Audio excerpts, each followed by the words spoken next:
Hola, boa tarde. Cando rematen os fotógrafos e fotógrafas, igual nos acomodamos aquí e se a voz non chega ben onde teña que chegar, avisades desde aí atrás. As que nos incorporamos a esta hora non sabemos moi ben en que punto da viaxe entre Galicia e o espazo exterior quedastes pola mañá, pero en todo caso, agora chegamos outras dúas voces moi pertinentes nunha xornada na que participan xornalistas galegos que exercen no exterior nas moi diversas formas nas que iso pode producirse, e aquí temos dous exemplos, non?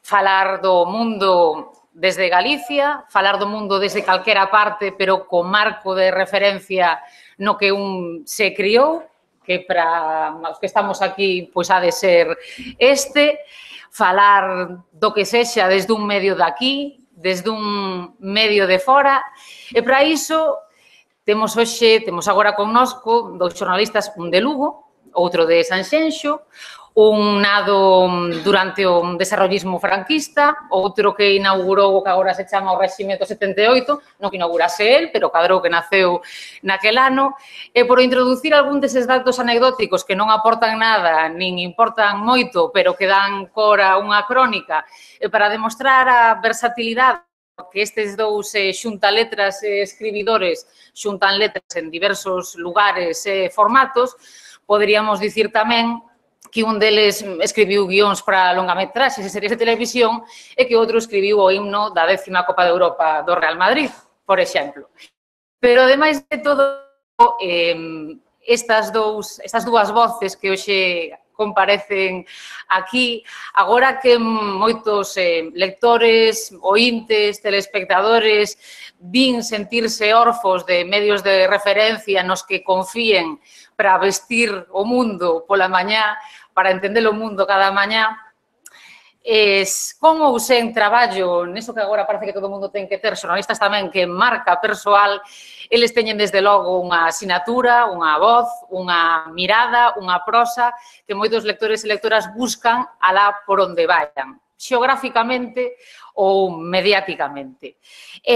Moitos van e imos buscando as súas voces.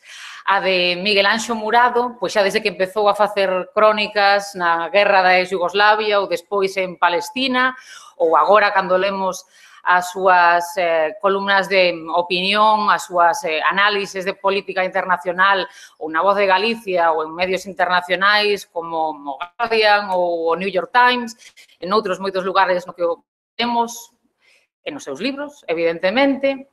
A de Manuel Javois, durante uns cantos anos no Diario de Pontevedra, despois en El Mundo, agora en El País ou na SER. Ademais, creo que Miguel Anxo e Manuel teñen bastante práctica e experiencia nestas interseccións tan interesantes das que pretende debater aquí sobre como nos vemos, como nos ven, como somos, como creemos que somos, como queremos ser. A Murado, por exemplo, pasou algo curioso cun ensaio que escribiu hai uns anos que lle encargou unha editorial, Debate, outra idea de Galicia. Chamouse ese ensaio e estaba pensado para explicarlles Galicia aos de fora, os non galegos. E cumpriu ese propósito, pero cumpriu propósitos que non estaban pensados desde o inicio, porque ademais de ser un éxito alén do Padornelo, tamén o foi aquén. Resulta que tamén moita xente aquí estaba desexando entenderse, entendernos e desfacer algúns malentendidos, se cadra.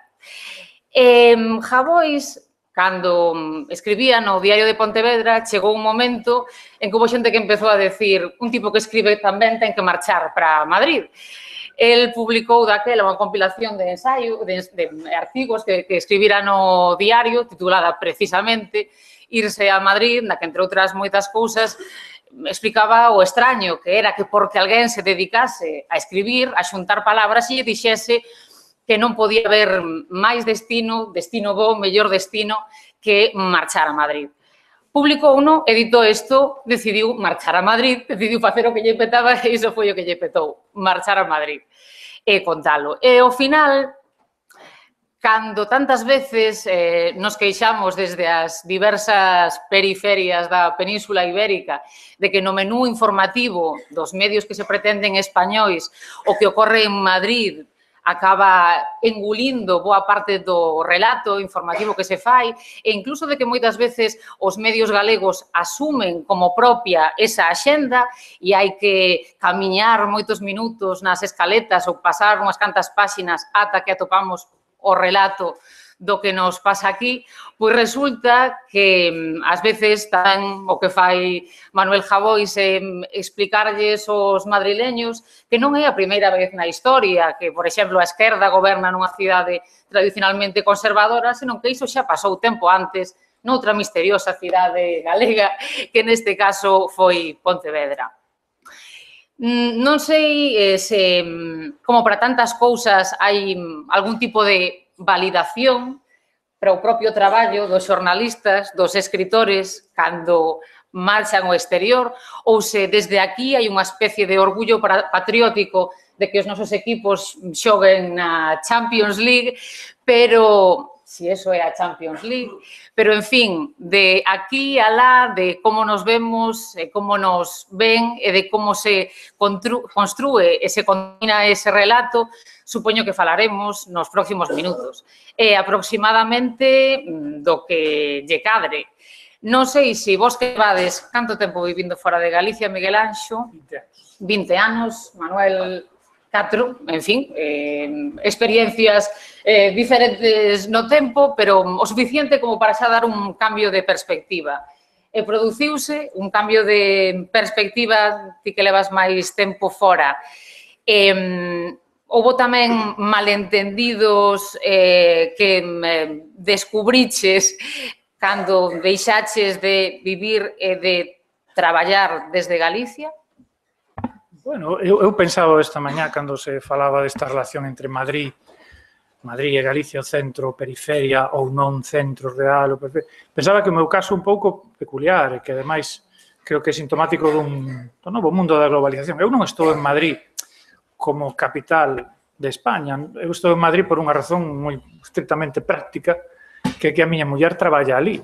Realmente eu podía estar en calquera sitio porque o traballo que fago é o único no que se cumpliu esa promesa que levaban facendo tantas décadas do teletraballo, eso de que se podía traballar desde a casa, que ao final non sucede nunca, pero, bueno, con algunha profesión, a miña si sucede, eu podo traballar desde calquer lugar onde teña unha conexión de internet para mandar os artigos, para escribir, podo estar en calquera sitio. Estou en Madrid, exclusivamente por eso, porque a miña muller ten traballo ali. E, ademais, dáse a circunstancia de que agora casi non traballo para os medios de Madrid. Ao principio, hai anos, sí estaba na SER de Tertuliano e tamén escribín un diario, bueno, un diario semanal que durou moi pouco, que se chamaba A Hora, pero realmente a maior parte do meu traballo é ou para Galicia ou, sobre todo, realmente do que máis traballo é para os medios estranxeiros, sobre todo británicos, pero tamén para Al Jazeera, para Al Jazeera en inglés, en realidad, traballei para televisión rusa hasta que resultou, digamos, insoportable a situación política, es decir, hasta que era demasiado, es decir, todas as televisións e todos os medios teñen unha línea editorial, un certo grado de propaganda, pero neste caso chegou a un punto en que me resultaba pouco ético seguir traballando para RT, e abandonei RT cando Rusia anexionou Ucrania, Crimea. Pero, bueno, traballei para outros medios, pero sobre todo eso, medios británicos, medios de fora. É unha sensación un pouco extraña porque é como ser un correspondente, máis que un xornalista, son máis ben un correspondente de medios estranxeiros. E o meu traballo para Galicia produceme exactamente a sensación contraria.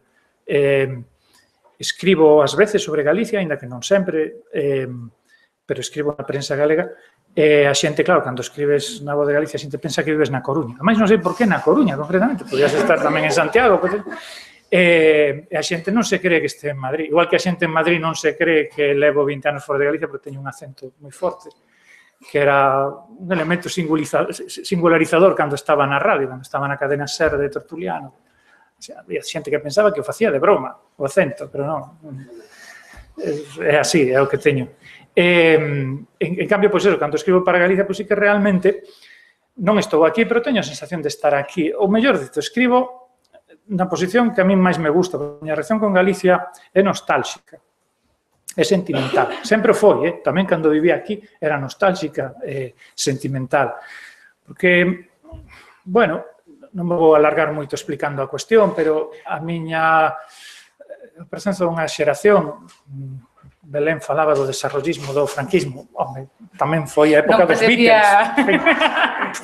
Fin, houve outras cousas aparte disso. Bueno, o caso é que xeración que, digamos, descubriu Galicia, aqueles que non eran realmente da Galicia real, da Galicia profunda, descubriu Galicia, digamos, como parte da protesta juvenil, como unha especie de rebeldía, ao falar galego, de repente, aqueles que falaban castelán. Non é o meu caso, eu son dunha familia moi galego-falante, pero urbana, procedente da provincia, da zona de Meira, que María José Porteiro, que estamos falando antes, que tamén é originaria da mesma zona. E para min foi ao revés, para min o descubrimento de Galicia foi conformarme, no sentido bo da palabra conformarse, non de resignarse, senón de coller a forma. Foi unha especie de conservadurismo, de reincorporarme a miña familia, aos meus avós, aos meus tíos, porque claro, de nenos, como toda a miña xeración nas cidades, nos falaban en castelán, entre todos falaban galego sen excepción, pero nos falamos en castelán.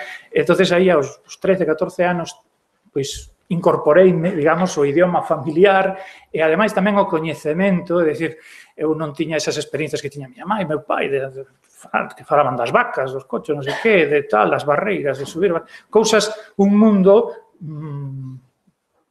semi-labrego, porque non eran labregos exactamente, pero do que eu non sabía nada. Despois puxenme a estudiar, como que fai unha oposición para ser máis galego. Entón, eu puxenme a estudiar con un mapa catastral onde estaban as barreiras, onde estaban as distintas terras, e aprendín moito, pasaba ali todos os braos. Para min, Galicia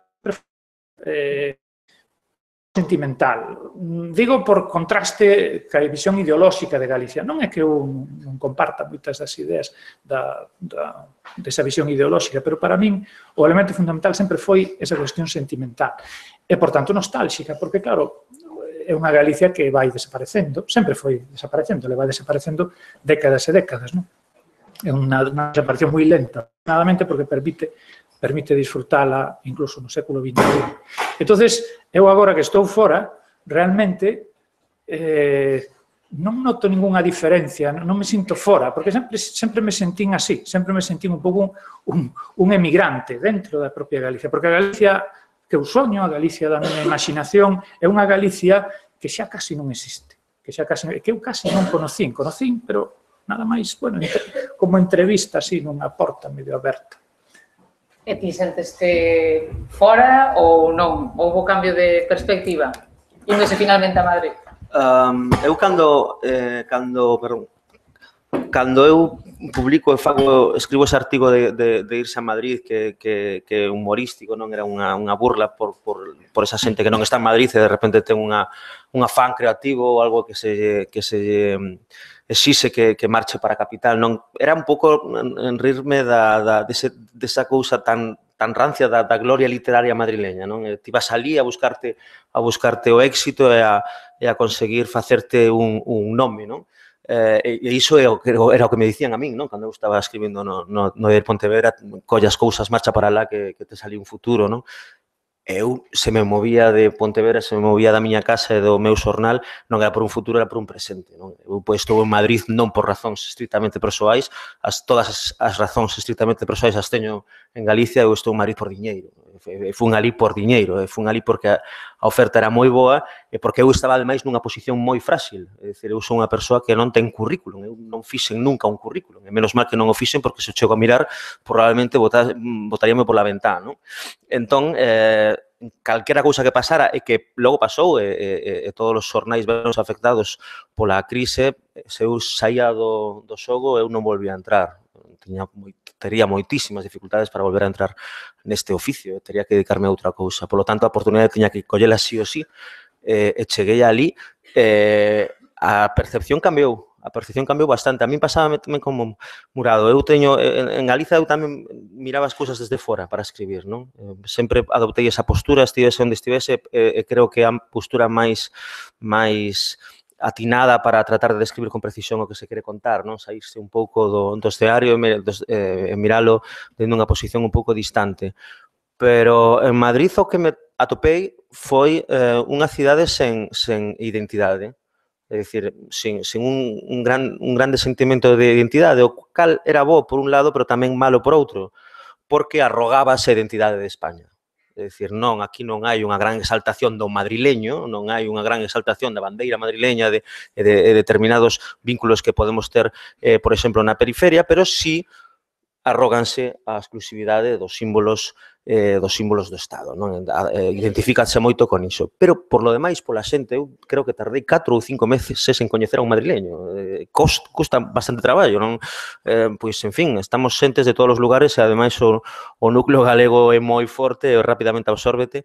Estás tamén, sínteste tamén como na casa, nos tugurios, nos restaurantes, nos círculos de amigos, en fin, teño unha vinculación moi grande con Galicia. O que acontece é que a hora de escribir sigo facendo o mesmo, non? É dicir, o que eu me amei. Eu estive en 15 anos traballando nun xornal pequeno, nun xornal que se dedicaba ás noticias locais. Entón, para tratar de explicar o que eu quería contar, xa fose en clave nacional, en clave deportiva, en clave de calquera outra cousa, sempre teño como referencia o que vivín, o que mamei, non? Que é Galicia. Entón, o que sí noto e notei, sobre todo cando empezaba, era moita crítica de que non paras de falar de Galicia, non? Sí, pero que pasaba? Que cando eu, por exemplo, adoptaba como punto de referencia Madrid, non se notaba. É dicir, hai tanta costume, non, de que isto se simplifica con cousas que todo o mundo debería coñecer, aínda que non fose de Madrid, que de repente, cando eu falaba de Sanxenxo, de Pontevedra ou de calquera outro pobo, de repente había como chocaba. Non? Se chocaba bastante. Cando falaba non utilizaba como paradigma do mal ou do ben a Botella, a Aguirre ou calquera outra política pura e exclusivamente madrileña, tamén chocaba, non? De repente, pois, pasou, creo que en 4 anos, 4 veces ou 3 veces o alcalde de Pontevedra, xa me quedou ao rollo de este está sempre a voltas co alcalde de Pontevedra. A mellor citei a outro político moitísimas máis veces, pero eso non choca. Choca o de fora, choca sempre un pouco máis iso. Pero non creo necesario, non, que un trate de escribir coñecendo ben o mundo no que vive, no mundo do que el bebe. Onte mesmo, curiosamente, antes desta charla, tive unha comida coa miña editora, coa editora do meu último libro, e propoñíame un proxecto, non, que era tratar de explicar España a través de Galicia, non? Que lle dixen que coincidencia porque mañá teño unha charla en Santiago máis ou menos sobre iso. Dicen que non, primeiro porque ando noutra cousa e tamén porque creo que máis ou menos niso está consistindo un pouco o meu traballo nos xornais, non? É dicir, non en explicar España, que me parece un obxectivo demasiado importante, non estou para esas cosas, pero eu escribo sempre partindo de Galicia. E tamén partindo dun sentimento que é bastante propio noso, non? Que é un sentimento como de nostalgia ou de pérdida, non? Se lle dá un pouco de lirismo, se dá un pouco de poética ao que un escribe. Pero choca, chámame a atención porque choca, non choca cando se fala de outros lugares, pero, sen embargo, non se di o xornalista, o escritor, o actor, o teño. Non se di, son xa como obxectos nacionais, non? Sen embargo, cando un asturiano trata e aborda na súa obra algo moi propio de Asturias, o catalán, o vasco, sempre se ten que poñer o apelido galego. Eu encantado, pero, por exemplo, non existe o madrileño porque se considera que o madrileño xa é como o nacional, o español. E é moi probable que moitos lectores galegos e doutras periferias tamén anden buscando eso.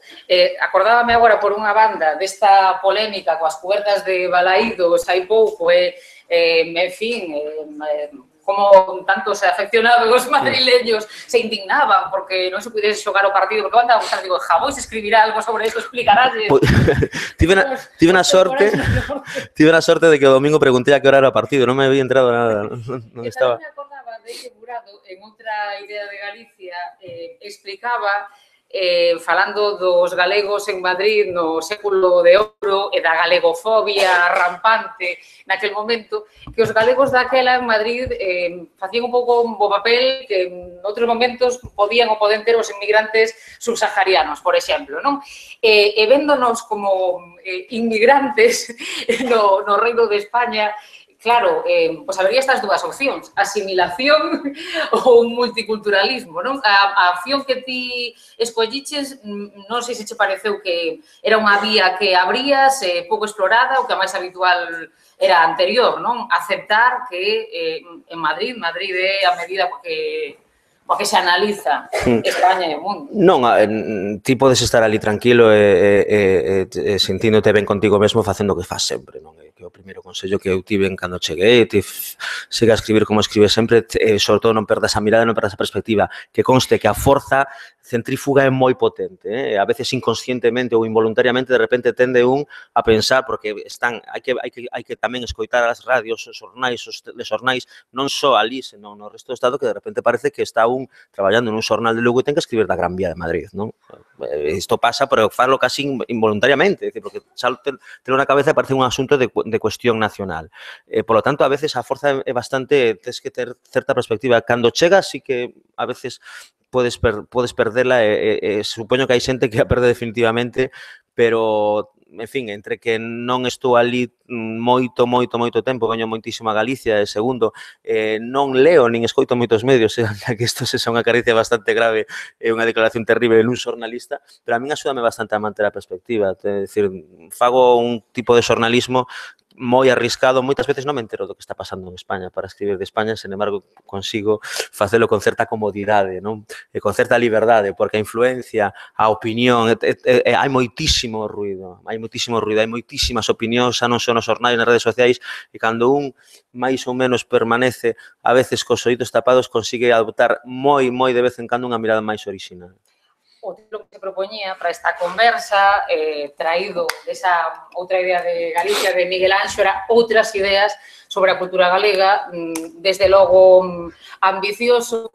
Ti naquele ensaio explicabas algúns malentendidos, desfacías algúns entuertos e falabas desas miradas de fora ou dentro, que a veces non sabíamos nin moi ben onde se originaran ou quen lle contaxiara a quen, a idea da paisaxe inocente, a idea do atraso. Que ideas de Galicia, sobre a cultura galega entendida como queirades, como inconsciente colectivo ou como produción cultural e artística detectades neste momento? Bueno, no libro ese, é verdade que o punto de partida do libro era coller os tópicos máis conocidos sobre a cultura galega e tratar de darlle esa volta, pero era un pouco un truco, realmente, era un truco narrativo para crear interés e para darlle un fío, argumento. Non tan contrario aos tópicos. Os tópicos teñen sempre unha base de verdad, por suposto, son como as lendas, nacen da verdad, non son alternativa á verdad, son unha forma de contar as cousas, unha forma da verdad. De feito, os psicólogos que fan experimentos, a psicoloxía experimental mostra que é o contrario do que pensamos, que tendemos decir, que vemos o mundo de unha maneira demasiado top, facemos sinalizacións abusivas, pois a realidade é moito máis tópica do que pensamos. Tendemos a pensar que os tópicos son máis falsos que son en realidade. E no caso dos tópicos de Galicia, o que facía era empezar desmontando o tópico, dicindo, no, pero isto non é así, etcétera, pero logo ao final acababa aceptando en gran parte, incluso sustituindo por outro, porque os tópicos, realmente o tópico é unha generalización, esa é a maneira de chegar ao coñecemento. O coñecemento só se pode chegar generalizando, porque se nos quedamos no particular non acabamos nunca. Entonces, os tópicos que hai sobre Galicia, claro, non son os do século de ouro, que decía, fías esa parte do libro, efectivamente, foi un momento moi concreto. Se queres volver ao franquismo, trouxen unha cita dun documental do Novo maravilloso, no que dá unha definición, en fin, esta es Galicia, tenaz, silenciosa, callada, profundamente mística y finamente alegre, ejemplo y prez, mortal. Esto dos anos 50. Decirse casi de calquera sitio, mística, non sei.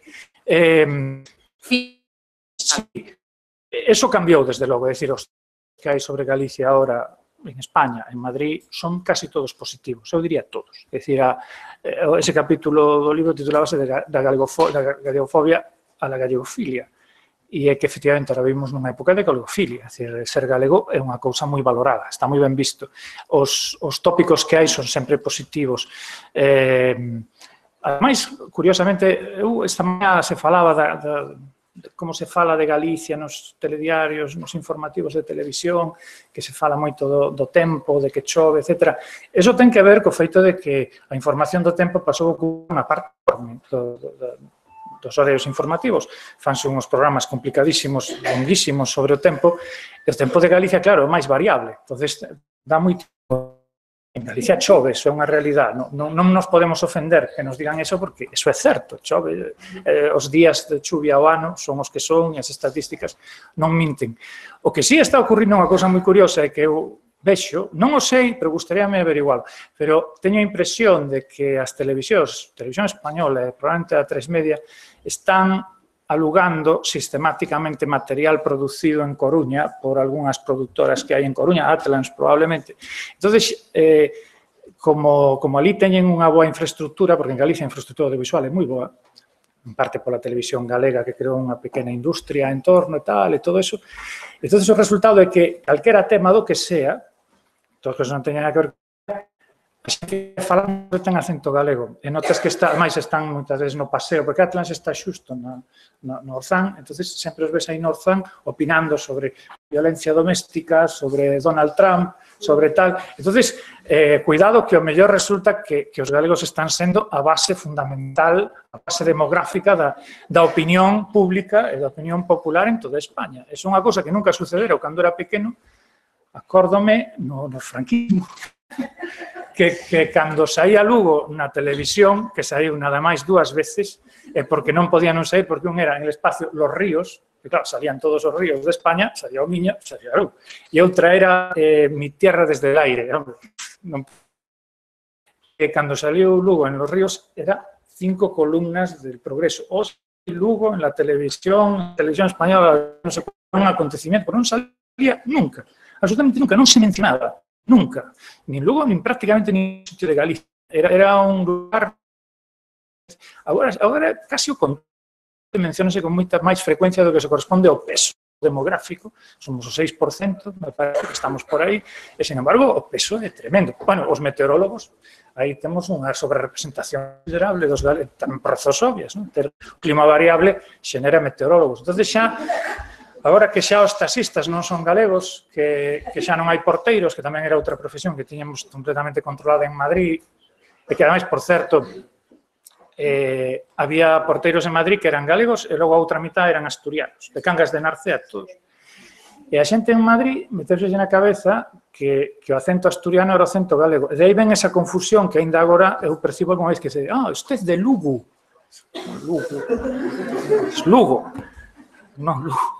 Pois xa non hai porteiros, por tanto xa non tal, ese personaxe que sempre interpretaba o inolvidable tan chorado, Xan das Bolas, que facía sempre de porteiro galego e de guardia civil, eso xa non existe, pero ahora temos que, pois temos os meteorólogos, temos os columnistas, temos, en fin... Estamos especializándonos en presidentes de goberno tamén. Bueno, eso sempre houve. Aquí o meu mestre Ramón Villares falaba deso no seu libro de Historia de Galicia, explica por que esta, que se chama o préstamo das élites, que ten que ver, evidentemente, ca sociedade galega, ten que ver co caciquismo, que é naturalmente un campo de entrenamento espectacular para os políticos, aprenden moito, como caciques, e xa non somos ese proletariado inmigrante de hai non tanto tempo, desde eso, de antes da guerra. Eso xa se acabou, realmente non é así. A imaxe é moi positiva. É moi positiva, ademais, bueno, tamén hai outro elemento que a comparación co catalán e o vasco como nacionalismos, vamos a decir, desleales, non? O galego, pois, sempre, ou moitísimas veces, é dicir, non, porque vosotros, que sí que sois diferentes, porque sois diferentes de verdad, porque non hai quen os entienda, sois distintos, pero bueno, non sois tan protestones e tan maniáticos. Bueno, esa era unha cousa positiva desde o punto de vista dos que o dicen. Así que non, a imaxe é moi boa, non sei se Javois estará de acordo. Eu nunca me encontrei a ninguén, desde logo, que me... Bueno, unha vez que iba con meu irmão, íbamos falando nun taxi, acabo con isto, falando nun taxi en galego, e volveuse o taxista. Parou o coche, volveuse e dixo, que? Ustedes ya a tocar los cojones, como los catalanes. Quedámonos a dos. Joder, qué mala leche. Llevo, que se adaptou a esa imaxe, esa galegofilia. Pero eso foi unha cousa excepcional. Nunca máis me ocurriu eso, nin antes nin despois. Tamén toca ás veces que os galegos expliquen por que fan o que fan os catalán, non? Os madrileños. Pero, bueno, non, na miña experiencia persoal non teño, desde logo, ningún tipo de... Quizáis algunha vez, non tampouco respecto a min, pero sí respecto a lo gallego, non? Quizáis unha certa condescendencia, mellor, non? Quizáis algunha vez, non sei, como algunha herdanza de aquel apadrínenos, non? Que viña xa do franquismo, que viña xa desa definición que dabas antes, pero realmente non. E ademais nunha cidade, xa digo que é unha cidade pura e dura de inmigrantes, non? Hombre, se te vas ao Madrid, pois imagino que aí atoparaste todo tipo de demos e de espantos, non? Pero vamos, como todos os territorios, sempre hai un lugar no que mantense unha certa pureza que é hostil cos demais, pero en xeral non noto, home, tírase moito da indefinición, non? Se utilízase moito, pois, sobre todo para catalogar a Rajoy en moitos medios, pois que se non se sabe o que fai, que se fai para arriba, que se fai para baixo, este tipo de cousa, non? Sí.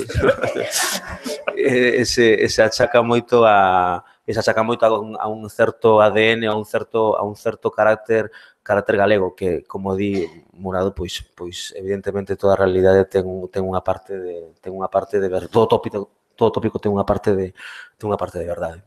E hai unha validación que ven de fora, xa non penso só en Madrid, senón de fora de Galicia para un xornalista, para un escritor, para unha cultura, para unha clase dirixente. Hai unha homologación que repercute na recepción interior do valor de algo que se fai? No século XX, probablemente os tres mellores escritores que utilizaron o idioma español foron galegos, non? Valle Inclán, Torrente Ballester, Camilo José Cela. Estilos poden gustar ou poden gustar menos, pero eran maestros da linguaxe, de utilizala, de transformala, de convertila en algo superior, sobre todo no caso de habilidade de Valle, tamén nos xornalistas, pois, co caso de Camba, en fin, de Wenceslao, non? Fernández Flórez era galego, non? Agora mesmo estou coa dúbida, e desme matar. Sempre teño unha destas nas charlas, así, de repente, non? Morado dixo que era da Coruña. Traballaba na voz, entón. Pero, entón, sí, pode influir, pode haber unha certa tradición, non sei se chamala así, pero, en fin, non... Digo por esas vías de comunicación entre a imaxe que temos de nós mesmos e a imaxe que desde fora teñen de nós mesmos e como se intercomunican, non? Eses relatos. Sí, bueno, como decía, a imaxe é positiva e, efectivamente, o que di Javois é certo, existe ese respeto, esa idea que ten tamén moito ao mellor de exagerada, de pensar que únicamente os galegos saben, eso dices moitas veces, solo saben escribir bien en castellano los gallegos, ten que ver con esa sobrerepresentación de escritores e de xornalistas que ten que ter seguramente unha razón sociolóxica, non se me ocurre cal pode ser. Hai tamén que pensar que, bueno, por decir algo a favor de Madrid, que parece que nos estamos metendo moito con Madrid, e non é así. Madrid tuvo un momento glorioso, tuvo un momento en que era realmente, bueno, o que era Buenos Aires para Galicia, é dicir, era a capital da cultura fora, é dicir, toda a cultura española de todas as partes de España tiña ali a súa, é dicir, representábase ali na súa maior altura e perfección. Entonces, ese foi un momento no que Madrid foi o que lle quitou probablemente o sistema autonómico, non? Madrid perdeu esa posición.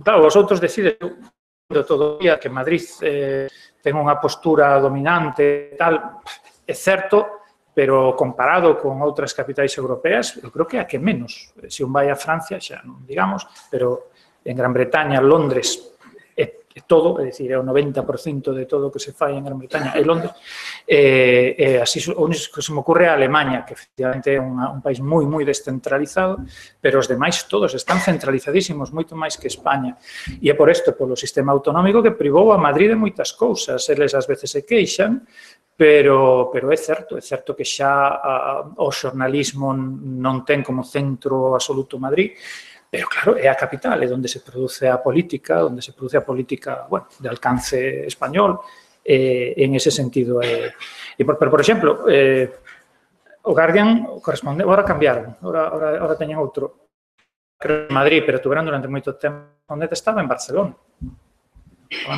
Consideraba que era máis unha... inimaginable que un correspondente dun xornal español en Gran Bretaña este en Manchester, por exemplo. E iso que hai esforzos por descentralizar. A BBC, por exemplo, ten a mitad de todo ten que producirse en Manchester e non se consigue descentralizar. Porque tamén esa simplificación é tamén necesaria, é tamén creativa. É dicir, é a razón pola que existen campus universitarios, non? Hai que concentrar a xente que, crease unha sinerxía. É normal que despois nos lamentemos de que exista ese centro que parece que nos rouba da nosa... Pero logo, eses centros son necesarios. Na propia Galicia existe, porque, claro, podemos reproducir a mesma queixa os que somos da Galicia interior con respecto do eixo atlántico, de Santiago, de Coruña, de Vigo, eses debates Vigo-Coruña que os de Lugo nos parecen absurdos, porque as dúas nos parecen dúas cidades moi grandes e prácticamente idénticas, non conectadas por unha estrada na que se va estupendamente. Entonces, eu creo que hai unha parte real en eso e hai unha parte tamén cultural, unha queixa histórica, atávica, que non ten moita razón de ser. En un mundo globalizado, ademais, moito menos, porque eu antes decía eso, que estou en Madrid non porque eu considere porque sexa un centro de nada para mí, senón por unha razón puramente dramática, pero claro, eu a Madrid non fun desde Galicia, eu xa levaba bastantes anos fora, no estranxeiro, fun desde Jerusalén. Claro, para min, Madrid era unha ciudad aburridísima, era baixar moito de categoría, era pasar dunha ciudad que estaba todos os días nos informativos, e no que cando saías e dabas unha volta, o menos que che pasaba era que te dabas con Arafat, e ir a unha ciudad como Madrid na que non pasaban máis que cousas da política, así, esta, PP, PSOE, tal, non sei que, para min era moi pouca cousa, era aburridísimo.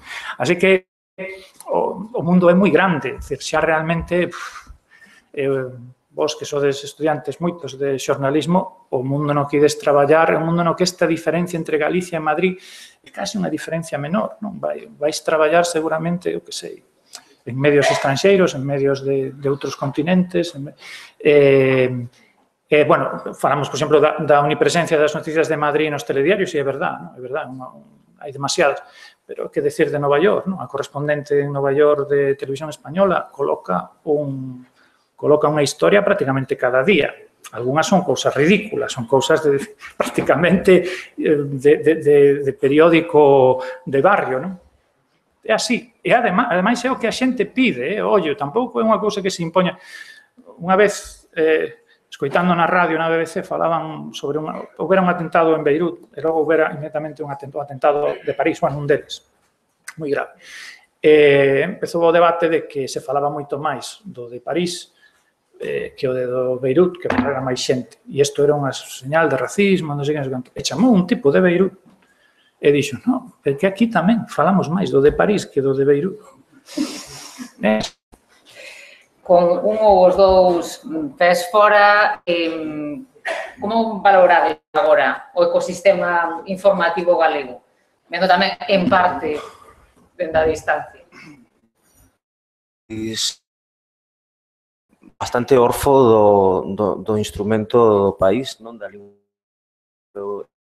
Sí que volta onde temos luces, temos moi pouca cousa, por exemplo, estivemos o que máis boto en falta, sobre todo porque eu noto moitísimo en falta tamén o meu uso e a miña práctica da lingua falada e da lingua escrita, non? E para un galego que está fora, quizáis o acusa un pouco máis, non? Porque non tampouco tes acceso a cousas escritas en galego. Por lo demais, en fin, aquí firmas, reportaxes, artigos, sempre hai unhas historiazas, non? Eu non creo nese efeito diferencial de que o que pasa en Galicia non pasa en ningures, porque é unha tontería. Eso pode dicirlo cada pobo, cada país, pero sí é verdade que aquí hai unha maneira de narrar as cousas que a mí me chama moita atención e pareceme moi atractiva, non? E ten que ver, supoño que coa mirada, ten que ver, por exemplo, supoño que tamén con algún rasgo sociolóxico que antes apuntaba Murado, non? Coa facilidade de narrar, coa facilidade do conto, coa facilidade con que se trasladan as historias entre xeneracións, e cando eso chega a cristalizar no xornalismo, nos xornais, nas radios, nas televisións, pois as historias poden acontecer en moitos lugares, pero se se contan dunha maneira un pouco diferente, dunha maneira máis propia, pois son máis atractivas, aínda que estén describindo o horror, en fin, pero en canto ao panorama, si, boto en falta máis prensa en galego, boto moitísimo falta prensa en galego. Tamén, o que pasa é que creo que hai que culpar a quen hai que culpar, e isto non se di nunca. Non, se non se consume, evidentemente non. E a culpa é da xente, é dicir, aquí en Galicia chegou a haber, acórdome, a nosa terra, que falábamos desto, de que pasaba tal. Esa era unha época na que o nacionalismo en Galicia tiña uns 300.000 votos. Bueno, e non son os nacionalistas as únicas persoas que se preocupan ou que queren a lingua galega, e moito menos aínda as únicas que o falan. Así que, bueno, vamos a sumar, restar, e digamos que con que a metade dos que votaban se suscribiran a nosa terra ou se suscribiran con máis cartos en Galicia e cunha circulación maior que a Voz de Galicia e que calquera outro medio impreso en Galicia. O que pasa é que, claro, a prensa necesita un público. Esa é a realidade. Eu teño, en Galicia, eu escribín durante anos e anos columnas en galego. Sigo escribo, non deixei de escribir columnas en galego, pero escribo tamén columnas en castelán. Eu podo dicirvos, cando ti escribes unha columna en galego, claro, é unha maneira de medir a difusión un pouco toscalleira, pero, bueno, pode valer que mirar estas cousiñas de que rebotan en Twitter ou en Facebook e tal. Bueno, cando escribes unha columna en galego que ten éxito, pois pode ter 12, 13, 14 rebotes deses. E cando escribeu algunha columna que teño escrito en castelán, tivo 3.000 rebotes. É que, claro, son os lectores os que teñen que pedir as cousas, son os lectores os que teñen que crear un mercado. Eso non é a función dos escritores, é a función, o mellor, dos políticos, de favorecer as circunstancias, etc. Pero, ao final, se a xente non quere, non hai nada que facer. E, ademais, a cuestión da lingua e da cuestión das escollas dos lectores, outros factores que tamén axudan a conformar o ecosistema mediático que temos en Galicia, os empresariais, os políticos, conforman un panorama moi diferente do que atopades noutros lugares ou con algúns factores singulares que axudan a entender como circula a información aquí, de que maneira? Quizáis en Madrid os medios poden ter máis inserencia empresarial que política, quizáis en Galicia teñan máis inserencia política que empresarial, non? E cando falo de inserencia empresarial falo dos medios que coñezo que teñen pois accionistas no seu consello porque teñen problemas económicos e non hai tanta presión política, pode habela, pero a través desas empresas como quizáis pode habela en Galicia, non? En Galicia sí que os medios pequenos están moi afogados, non? Son medios que, pois, nalgúns casos sobreviven por unha determinada campaña, ben da Deputación, ben de Concello, cando se cae unha campaña hai problemas e pode haber despidos. Eso sempre fai moito dano á credibilidade, pero en Madrid, pois, en fin, que vou dicir, non? O meu xornal está como está tamén, ten problemas con iso, ten accionistas, ten a sospeita de que esos accionistas teñen voz e teñen voto na liña editorial, en fin, bueno, tampouco quero poñerme aquí a meterme con ninguén, se meterme con meu, non? E tampouco me apetece moito, pero en fin, sabemos todos de que pata cosa cada un, o que quizáis sempre foi máis salvaxe ou máis libre, o que sempre iba máis un pouco polo seu aire que o mundo, o que máis problemas está tendo para sobrevivir, o cal tamén quere dicir algo. Xa trasladándonos a Galiza, eu non coñezo como están as contas dos xornais galegos, pero si noto unha certa querencia política polo poder, non? Por lo menos eu consumo, leo habitualmente a prensa da miña terra e boto en falta quizáis máis espírito crítico, máis espírito compativo. Entendo que é complicado, é dicir, como poñerse a pedirlle ao país que investigue as contas ou que informe do indulto de Sáenz ou Santander, cando Santander está no Consello. Pois claro, pois estas cousas pasan cando, como dicía Murado, os consumidores non responden, a prensa non se merca, os quioscos pechan, e entón pasas a depender de outros factores máis alá do que son os lectores ou do que é a publicidade. Sí, bueno, o problema da crise da prensa non é unha cousa galega, tampouco universal, que iso é interesante tamén. É dicir, non sucede en todas partes que a prensa en papel vai mal. En Asia, en América Latina, está subindo, e en países como Alemania, por exemplo, funciona ben, e hai xornais que tiran 1 millón de exemplares. Por qué? Pois porque o modelo é distinto, porque está basado na suscripción. Aquí abusouse da publicidade, e agora, naturalmente, o dano que fai Internet é enorme, pero non polas razóns que a xente pensa, porque a xente pensa, non, dice, claro, Internet é unha alternativa, outra maneira de informarse. Nada, eso non é verdade para nada. En Internet non se informa ninguén. En Internet a xente ve titulares, ve cousas, pero eso non é informarse, non é ler un periódico, etc.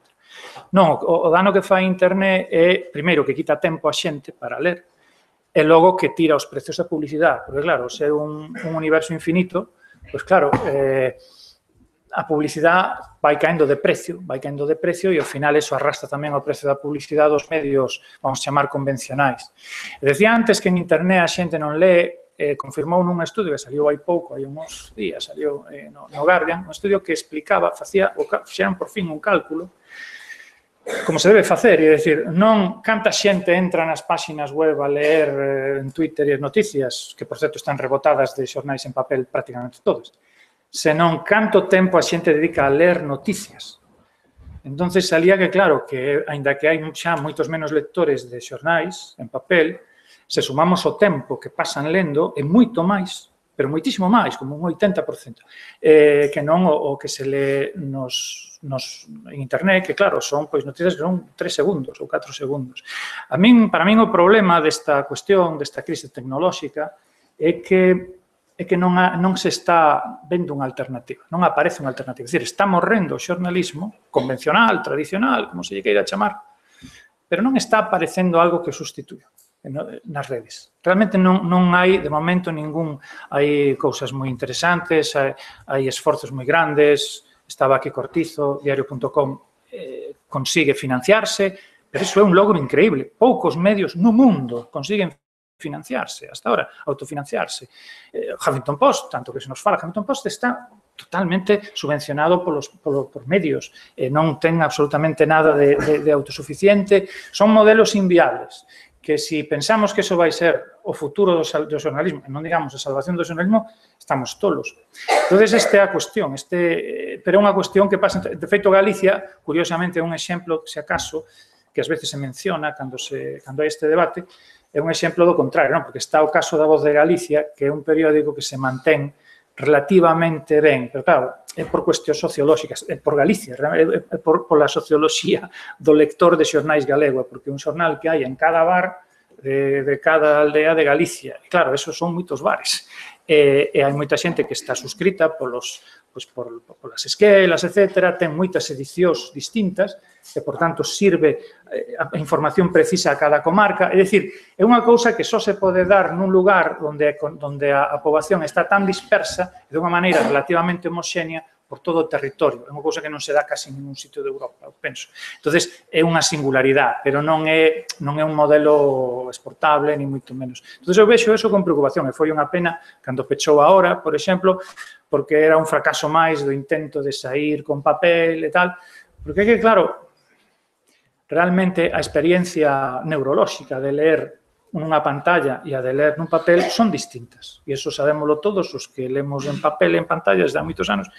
Eu sei que cando leo algo en Internet sei que 2 horas despois non o vou recordar. E, desde logo, non vou recordar onde o lín.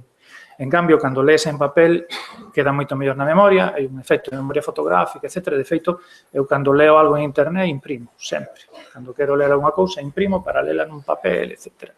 Entonces, este para min é o problema, pero é un problema que non é galego, é un problema que non hai unha alternativa de verdade o que chamamos periodismo convencional. Estides preparando as vosas preguntas do fío do que comentaba agora Murado, xa que estamos aquí resolvendo o mundo e o xornalismo que necesita. Se puidéramos. Que necesita, desde logo, axuda para isto. Non sei se queres engadir algo. Bueno, os tempos post-democráticos, da posverdade. Aquí discrepo violentamente de Murado. Sí, non sei, vamos, eu leo papel, toda a miña xeración, todo o que coñezo lee en internet, lee en pantalla, lee en links, lee en PDFs dos xornais, as versións descargadas, navega, eu lembro perfectamente o que leo na web, igual co papel, eu son romántico do papel, eu crecín co papel, eu prefiro o papel cando teño que facer unha lectura repousada, pero é verdade que cada vez os índices de lectura son brillantemente maiores na web.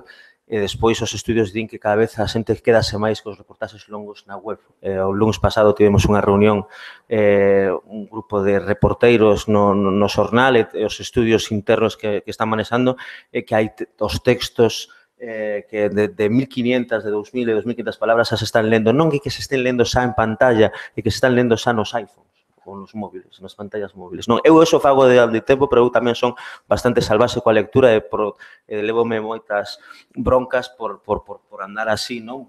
Pero é verdade que cada vez prodúcese máis, non? O futuro non pasa pola lectura en internet, a lectura morre. A lectura, evidentemente, ten un novo formato a que acostumarse. Creo que tamén nesta transición, neste tempo en que estamos vivindo, primeiro precisamos todos educarnos, creo que a pantalla, despois, sobre todo, educarse as empresas ao novo modelo de negocio. Fenómenos como o del diario, fenómenos, bueno, xa non falo de Estados Unidos, que sempre un pouco está nestes asuntos a vanguarda. O New York Times ten 3 millones de suscriptores. Que é o que ten que facer o medio galego, o medio español? Mirar non só xa para o seu público galego ou público español, senón para o público que comparta o seu idioma. Porque ten o New York Times 3 millones de usuarios, de suscriptores, de tipos que pagan por lelo, pola mesma razón pola que vou no pagar eu, que non teño tampouco moito coñecemento de inglés, porque podes traducilo, porque sei as ferramentas coas que podes traducir e ter unha base de información para facer calquera traballo para simplemente manterte informado, non? Sen o gusto pola estética e sen o gusto pola lectura, porque se non dominas o inglés, pois perdeste moitos detalles, pero polo menos a información sí que a vas a ter e vas a ter dun medio moi prestixioso. Por iso, eu creo que a min interésame moitísimo, é unha das razóns polas que eu me movo del mundo ao país, é a querencia que ten o país por América, non? É dicir, como se dirixe moito aos seus lectores americanos, máis alá de que teña aí sucursais, de que teña redaccións importantes. A min interésame saber que hai un mercado de 400 millóns de hispanofalantes en un continente, non? É dicir, eu tamén podes facer unha historia atractiva para iso, non? Eu cando estaba no Diario Pontevedra e cando xa empezou a ter un blog e cando empezou a querer que máis xente dos propios lectores do diario leanme, trato de facer as historias atractivas, trato de facer as historias para que as poda ler alguén de Alacante ou alguén de Caracas, non? Alguén que non só este baseado en Pontevedra ou este baseado en Galicia, non? Entón, por parte do xornalismo, xa que están tantos estudantes aquí escoitándonos, considero que facer unha historia atractiva, considero que escribir dunha maneira, considero que facer algo que non só se ciña estrictamente local, senón facer do local universal, isto tan literario, é bastante urxente. E despois, si teño convencemento de que a xente lea, que a xente cada vez lerá máis textos en digital, cada vez lerá máis textos en pantalla e cada vez lerá máis a través de internet. Eu, que insisto, non son porque son bastante cabra loca, pero eu teño libros no teléfono móvil. Eu, cando me desprazo un metro, pois non vou ler un libro inteiro, pero si vou pasando as follas e si vou lendo libros no iPhone, porque logo teño no iPad, e sigo no iPad cando estou na casa, para lerlo máis cómodo, pero si o fago, non? E falo da miña xeración, que xa é unha xeración bastante bella, pero que eu non verás a tipos de 12, 13, 14, 15, 16 anos cun periódico cun xornal baixo o brazo, non o ves xa de 25, de 30, a verdade,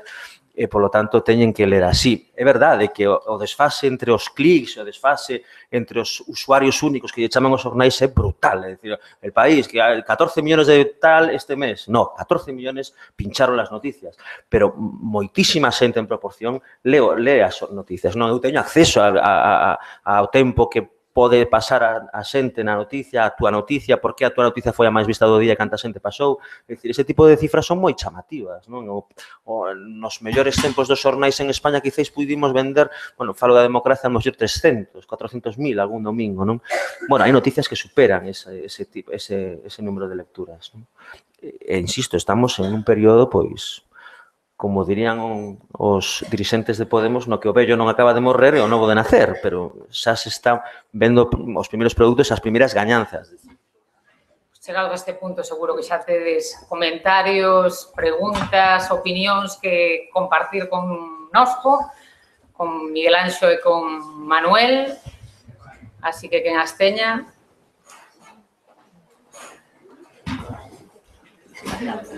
Palabras. Está, sí, vale.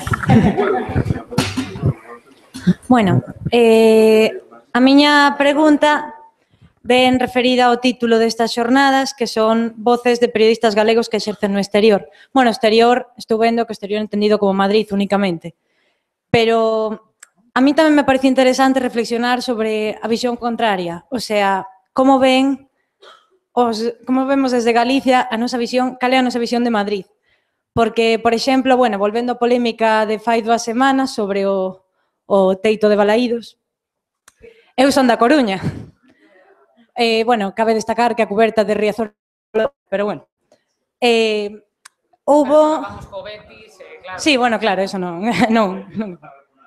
Bueno, falábamos antes, bueno, do Prestige, que tamén foi un núcleo de unión que fixo que Galicia se unira como nación, e falábamos de que igual esta polémica dos estadios é o Prestige 2.0 da nosa xeración, porque de repente ti entrabas en Twitter e vías, bueno, todo un exército de deportivistas unidos cos celtistas contra Madrid. Bueno, iso se prolongou cando o Celta perdeu a semifinal da Copa contra o Alavés, que, bueno, ese tuit de Pedrerol de alcalde, que, bueno, os deportivistas pensamos, só en Coruña tenemos dereito a meternos co Celta, que fanos de Madrid vindo aquí. E chamaba a atención tamén outro tuit que non sei quen o puxo, pero que dicía algo así como: deixamos que a situación do Prestige fora manexada dende Madrid, imos deixar as cousas de mar e vento para os que teñen mar e vento, referido aos temporais e se podía xogar ou non o partido en Balaídos. A miña pregunta é dirixida a vostedes dous como galegos afincados en Madrid, se comparten esta visión de que se manifestou estas 2 semanas pasadas de galegos unidos contra Madrid. Se credes que este tópico ou esta visión está xustificada, se a compartides ou a entendedes dende o vosso punto de vista. Gracias. A min é moi difícil falar desta polémica porque, como presentábame Belén, son autor do himno da 10ª do Real Madrid e quero seguir sendo. Non estive moi atento. Que é verdade que a palabra Madrid en Galicia moitísimas veces, ás veces outras moitas veces non justificadas, leva a unha certa hostilidade, non? Xa veñen aquí a dicernos o que pasar, o que ten tal. Creo, porque entereime a posteriori e non estiven enriba da historia nos días no que se produxo, que efectivamente, pois, se pretendía facer do temporal pois unha cousa menor e que se tiña que xogar o partido sí ou sí, non? Eso si escoitei, tamén sei que o alcalde de Vigo, ben coñecido por todos nós, pois aproveitou aí para repetir maioría, non? Xa viu a campaña feita e pareceme ben porque a política consiste niso, en aproveitar as oportunidades e a oportunidade estaba clara. Agora, o que ti dis, si é verdade, neste caso creo que con razón, evidentemente hai unha presión mediática, hai unha serie de pois, en fin, de forzas que queren e que pretenden o mellor pois sacar partido e tratar de que o Madrid pois non perdese a xornada. pero noutros moitísimos casos veso ás veces moita histeria, non? É dicir, parece que ademais tendes a confundir sempre Madrid, non? Madrid, falase de Madrid e parece que hai aí como unha forza escura, non? Que está tratando de mover os fíos. Bueno, pois o Marca, digámoslo claramente, pois o presentador o de Chiringuito, non? Non son Madrid, son o Marca e son Pedrerol. É dicir, Madrid é unha cousa bastante en fin, heterodoxa. É dicir, hai todo tipo de opinións e todo tipo de xentes. Nas polémicas políticas igual, non? Madrid, bueno, sí, a imposición, a prepotencia de Madrid, non? Parece que, oiga, pois, ao mellor ese cliché de Madrid, de barrio de Salamanca e de señor coa bandeira na solapa que lle vai dicindo aos demais o que ten que facer, o que ten que pensar, existe, claro que existe, pero Madrid está gobernada por un goberno non precisamente de centro-esquerda, non? É dicir, un dos gobernos municipais máis de esquerdas que están gobernando agora mesmo en España. É dicir, hai moito cliché que triunfa e hai moita imaxe que se proxecta ás veces deliberadamente dende, por exemplo, na nosa terra para presentar unha cidade como unha forza que todo atrae, que todo absorbe, que todo tende a homoxeneizalo según a súa imaxe. Entón, cando di que veñen aquí, veñen aquí os de Madrid, é dicir, é como tratar de meter os galegos no mesmo saco, é como tratar de facer de Galicia unha cousa única, non? En este caso, por exemplo, logo Madrid hasta sacou un comunicado dicindo que eles non pedirán nada ou non sei que, simplemente porque xa se asociaba a prensa madridista, que, por certo, está en guerra con Madrid, pero xa se asociaba a prensa madridista coa postura do Real Madrid. E iso pasa tamén moito políticamente. Hai unha manifestación da dereita e dice Madrid reclama, o Madrid pide, o Madrid non sei que. Ás veces tendese moito a facer iso e, sobre todo, tendese dende fora, non? E cando un está en Madrid, ademais de facerse máis, no meu caso, máis galeguista por moitos tics que un ve ali e por moitas actitudes centralistas que un percibe, tamén nota como ás veces se trata injustamente a cidade, o conxunto da cidade, como unha recua de non sei que clase de xente por determinada manifestación ou por determinado xornal ou por determinada portada. Si non, coincido totalmente, penso que Unha nova edición da outra idea de Galicia terías que incorporar o relato de país neste o fútbol. Sí, eu recordo de moitos anos unha cousa que foi moito máis grave, moito máis, que foi un incidente que houbera nun partido do Breogán, en Lugo, que lles toscaron os árbitros, unha cousa tremenda, e José María García, que entonces era moito máis importante a súa proxección pública que pode ter Pedrerol, que, por certo, é catalán, por outra parte, pero bueno, José María García, que era un dios naquele momento, pois falara esos bárbaros de Lugo, e montaras un lío e houbera a maior manifestación da historia de Lugo, non foi nin pola cuota empresarial, nin polo leite, foi contra José María García. Foi a maior movilización da historia da cidade. Home, non sei, hai outras cousas máis importantes. Pero si estes últimos anos estamos como moi reactivos este tipo de... Eso é Twitter, no, Twitter é viral, xa a palabra o di. Viral, expándese as cousas como virus. Un medio de comunicación que ten unha forma viral é perfecto para o rumor, para a desproporción, para tal, porque, claro, é casi un experimento de como funciona o rumor e falan das falsas noticias e tal. A esencia non de internet, senón do sistema polo que funciona internet é a de que as cousas máis sorprendentes, máis espectaculares e, por tanto, con máis probabilidades de ser falsas, difúndense con maior rapidez, que se chama a lei de Grisha, non? Os cartos malos desplazan os cartos bons. A lei de economía que se cumple para casi todo, non? Tamén para a información.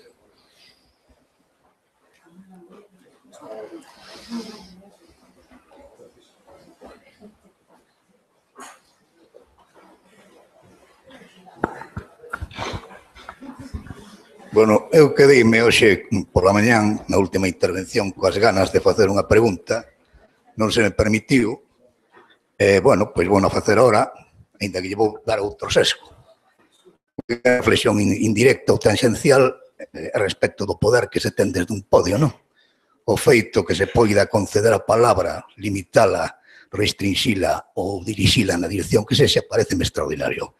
Eu hasta me atrevería a propoñer traballos de investigación sobre o poder que se ten desde un podio.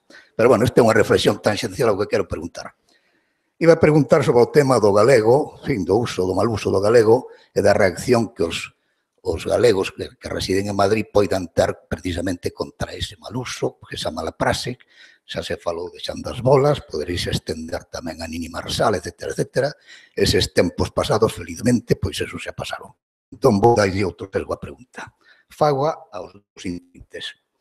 Lamento moito, pero teño que reflexionar a Madrid. Vostedes dous e algún máis dos que interviron nesta xornada, pois están radicados en Madrid ou teñen vencellamentos con Madrid. Entón, é inevitable facer referencia a Madrid.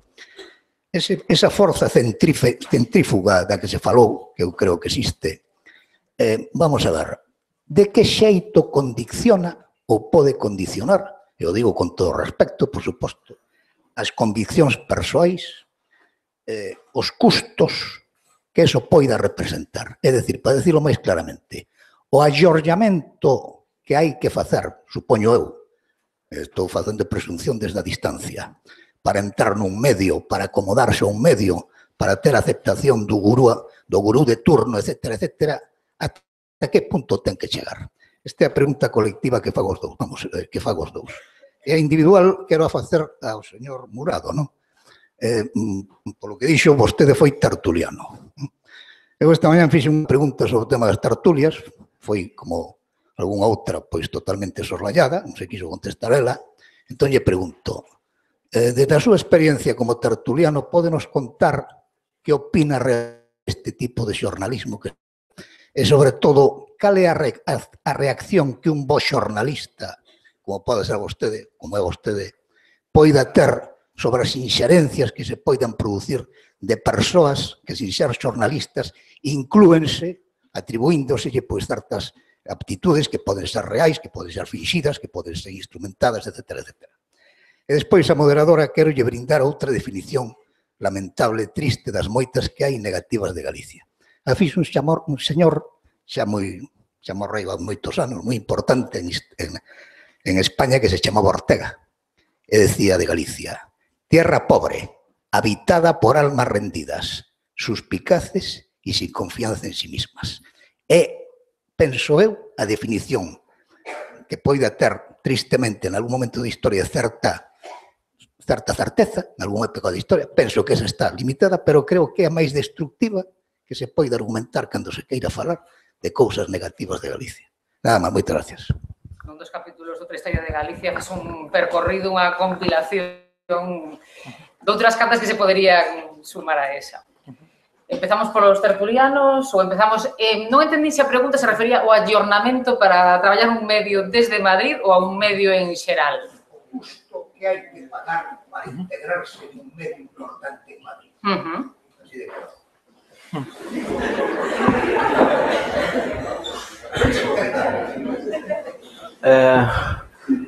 Non sei, no meu caso a distancia. No xornal o que eu escribo, pois prácticamente é o mesmo.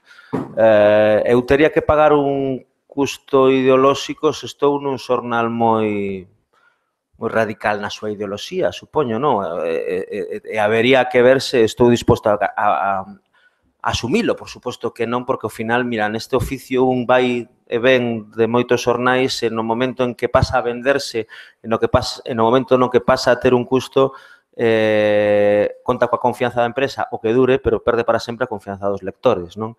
Entón, nese sentido, eu sempre o tiven bastante claro. Logo, isto é unha dicotomía ideolóxica, pero xa falando da territorial, non, porque, insisto, eu sigo ou escribindo o mesmo. Eu, por exemplo, bueno, non, vamos a matizalo. Perdín, por exemplo, o costumbrismo, non?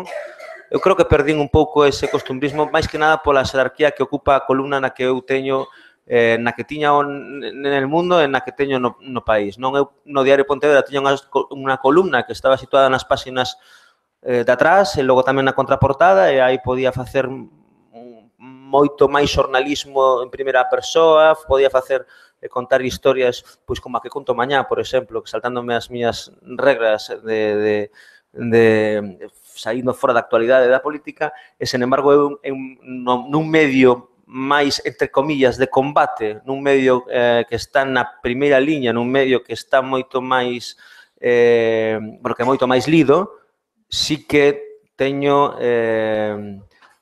máis interese en pegarme a actualidade, non? Nos dous xornais publico columna na páxina 2, polo tanto, a min dame como un pouco de vergoña ás veces, case sempre, que haxa unha actualidade moi potente, sexa en forma electoral, de terrorismo, de calquer tipo de cousa, pasar a páxina e atoparte un tipo na páxina 2 contándote unha historia completamente banal, non? Que pode ser unha boa columna, pode ter un relativo éxito, pero que o mellor nesa xerarquía do xornal non pinta nada. Eu espero que non pase nada hoxe grave, porque mañá falo dunha parella que se me instalou na escaleira e que se dedica a darse arrumacos, por exemplo. Ese tipo de artigo eu no xornal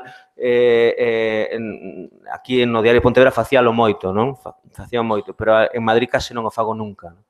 Quizáis ese custo sí que o pago por o lugar que ocupo nas páxinas, non tanto como por prensa nacional, senón simplemente porque estou nunha páxina moi sensible, moi delicada e que a veces pode chamar a atención que un este contando que lle pasa na casa cando o mundo está pois noutras historias ou noutras guerras. Eso sí pode influir, pero ademais non, teño que estar ali, paso moito tempo aquí de todos modos, pero non hai un custo, nen hai nada.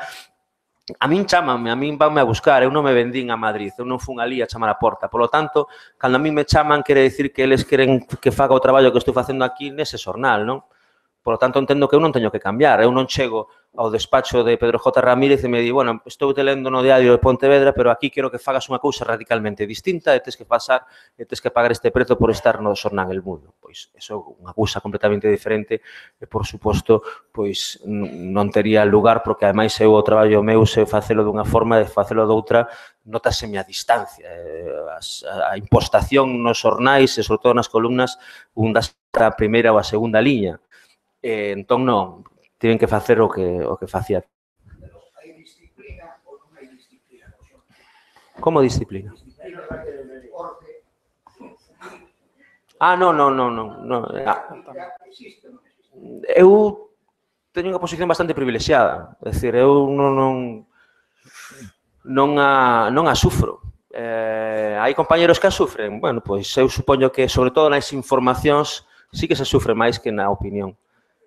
As miñas informacións non son informacións de investigación, non son informacións políticas puras e duras.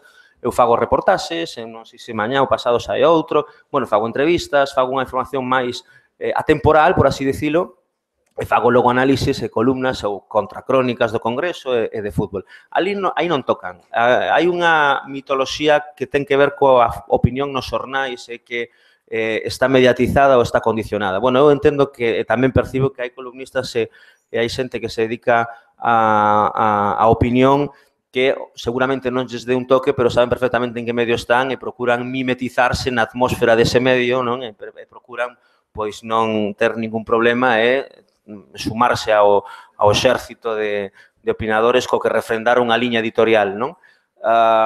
Pero os xefes, os poderes non tocan a opinión, porque a opinión non influe tanto como a información. O que influe é a información, é dicir, o que cambia a política, o que fai dimitir a alguén, o que fai que un partido móvase, o que unha lei se quite ou non se quite, o que alguén retira confianza doutro, eso é a información, as informacións, as noticias. E iso é que, ao mellor, os xornais, dependendo de que se trate, de que partido aborde, pois pode tocalo. Pero que eu pida a dimisión de Ana Mato nunha columna, xa está coas asleiras, pode facer gracia, pode ser unha columna que se comparta, que se lea moito, pero non ten ningún tipo de impacto.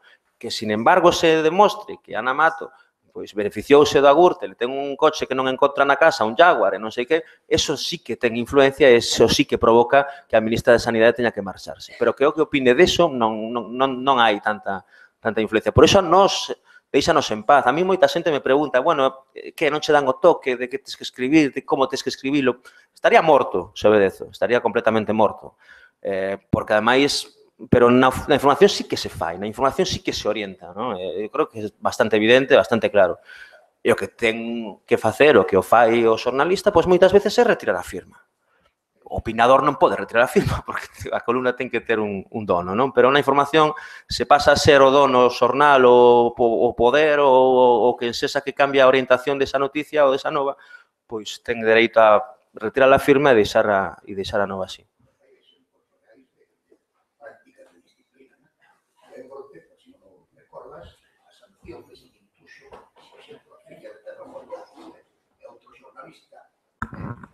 Sí, ha coñezado. Supoño que coñeces. Sí, Supoño que coñeces o caso. É dicir, non se pode negar dun xeito absoluto que non existe esa práctica. Es esa minoritaria. Eso queremos todos. Tanto nese eido como outro calquera. Disciplina empresarial, pero sí. Que existe, existe. Disciplina empresarial, sí, pensei que se refería a disciplina ideolóxica, non? Empresarial, claro que sí, se eu aquí... Non sei Madrid, se eu aquí adico a hora da miña intervención a poñer a caldo a todo o país, ao director, ao conselleiro delegado, en fin, a dicir que o que me... a falar mal do xornal e a dicir determinadas cousas, probablemente expóñame a unha sanción a un despido. Non foi o caso de Eduardo e de María, non estou comparando esos casos porque foi o caso de Eduardo María foi outro caso diferente, pero quero dicir que disciplina empresarial sí que hai no mundo e en calquer outro xornal. Sobre o terreo da opinión e do que se presenta, os distintos xéneros que se presentan como opinión máis ou menos avisada e a pregunta dirixida a ti. Sí, non estou de acordo co que dice Manuel. Sobre todo que, ademais, claro, o caso dele e o meu, non somos columnistas, sobre todo, por tanto, máis escritores de xornais que o traballo do reporteiro, do xornalista. É un pouco diferente, porque ti, claro, a túa firma, si ti te respondes do que ti escribes. Non respondes de todo o periódico, nin o periódico responde do que ti dis. Canto a cuestión dos de si hai censuras e tal, bueno, eu contei o exemplo eu traballaba para a RT, entre outros moitos medios, traballaba a peza, vamos, non estaba contratado, pero traballaba regularmente, era fixo comentarista de política internacional na RT rusa, xunto, xa digo, con outros medios, para que máis traballo con diferencia para a BBC, pero a RT chamaba mellor un par de veces ao mes ou 3. E non é que me censuraran, sino que as preguntas que facían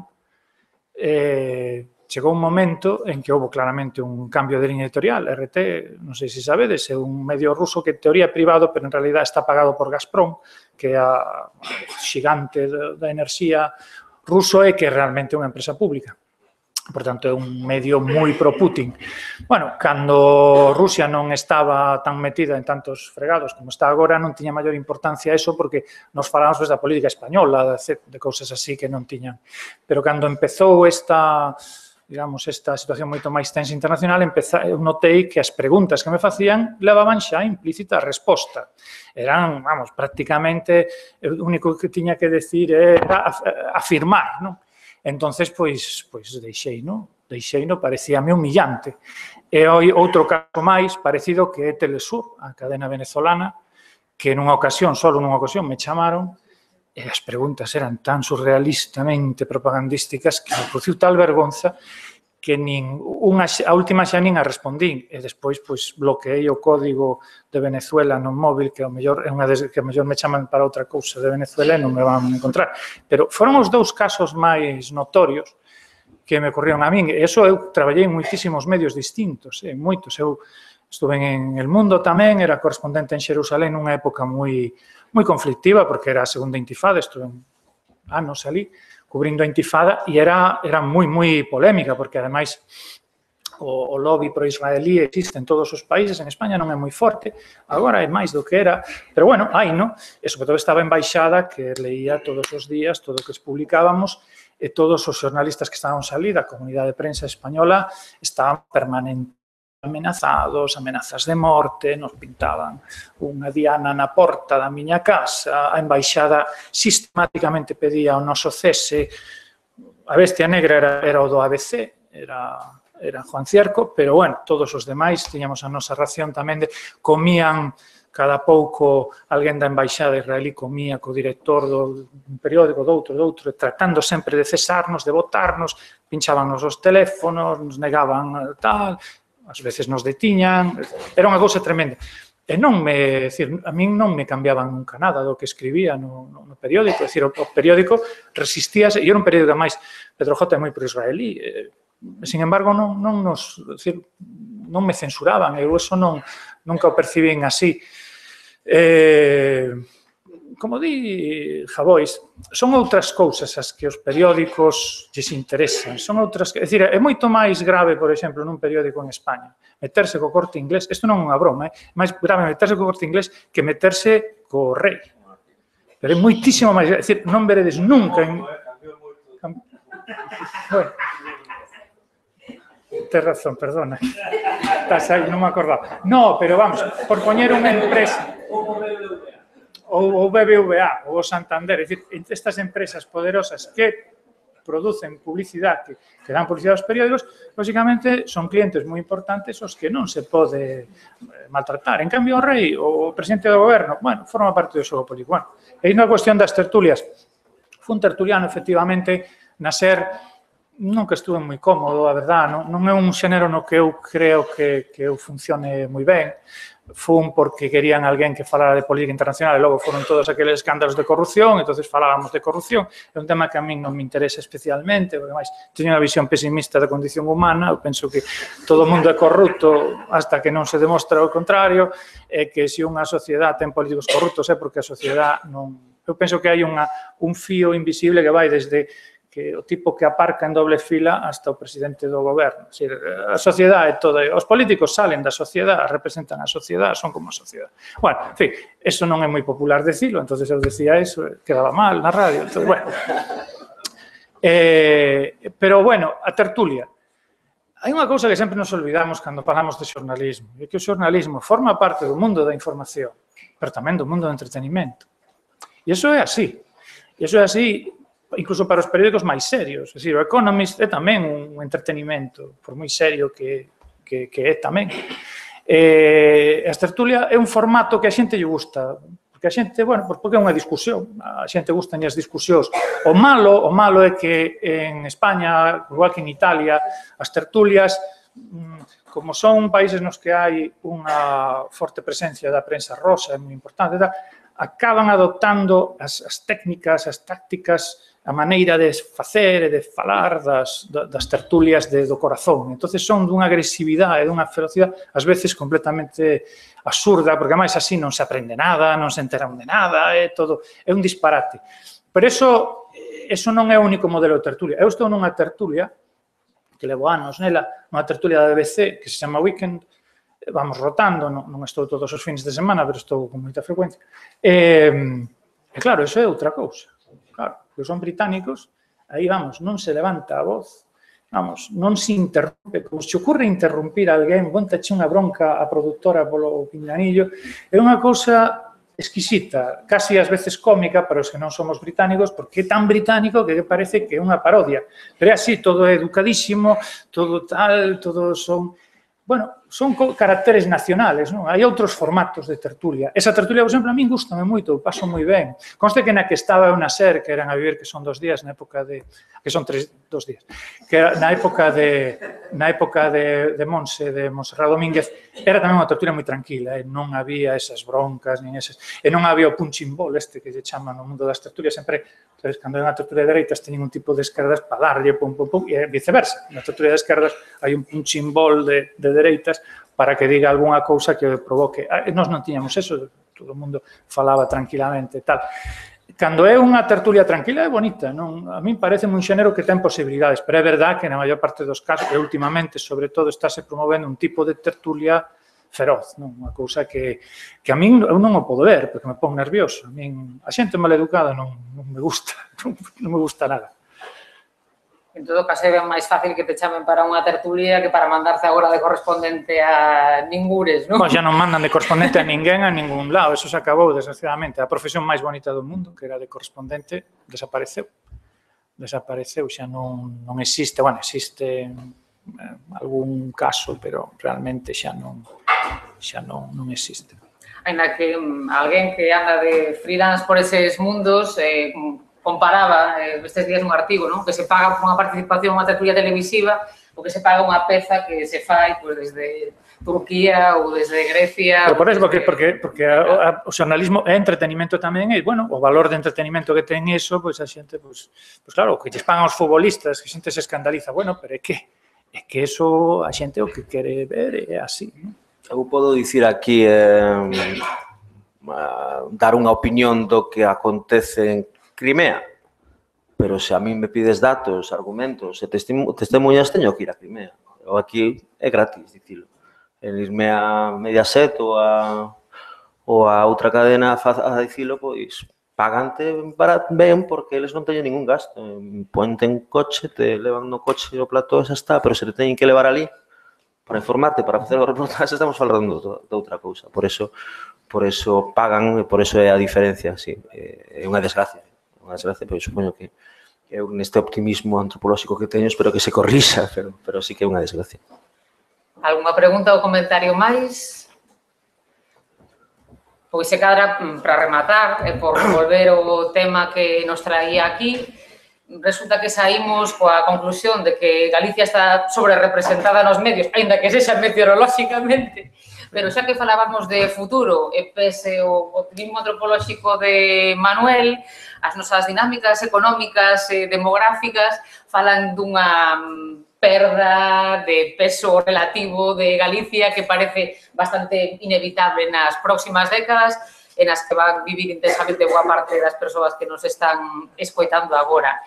Haberá maneira nese escenario ter a potencia, cando menos creativa, demográfica e económica, de momento non se ve para seguir xerando desde aquí discurso e o noso discurso, ou hai que empezar a introducir tamén o concepto post-Galicia na conversa?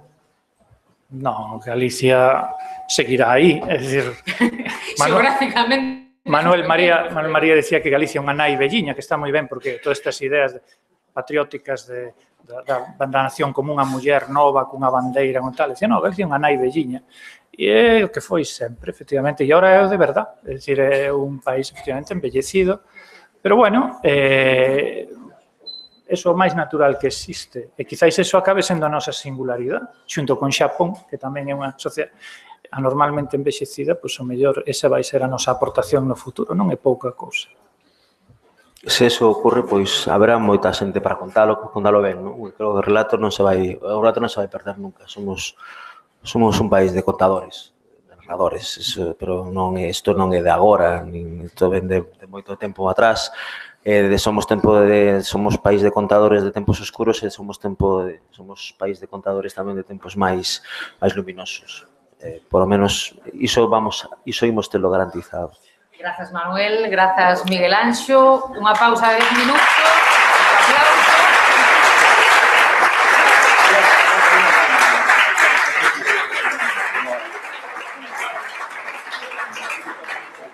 Pausa de 10 minutos e non marchedes porque enseguida Palmeiro e Carlos Reicosa estarán aquí para completar a xornada.